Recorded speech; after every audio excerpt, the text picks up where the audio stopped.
قال عليه الصلاة والسلام Peygamberimiz sallallahu aleyhi ve sellem aytdi: "Men isti'azakum billahi fa'ghizuh."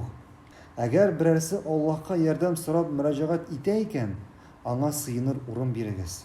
"Wa men sa'alakum billahi fa'atuh."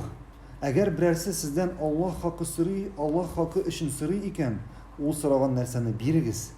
"Wa men da'akum fa'ajibuh." Agar birisi sizni chaqira ekan, u chaqiruvga javob berigiz. وَمَنْ صَنَعَ إِلَيْكُمْ مَعْرُوفًا فَكَافِئُوهُ فَإِنْ لَمْ تَجِدُوا مَا تُكَافِئُونَهُ فَادْعُوا لَهُ حَتَّى تَرَوْا أَنَّكُمْ قَدْ كَافَأْتُمُوهُ. Agar birisi sizga yaxshilik ishlaykan, anga tegishli yaxshilik bilan javob berigiz. Agar endi tegishli darajada javob bera olmasangiz, onun uchun onun ajrini qaytardim deb hisoblaganchiga qadar duo qilamiz.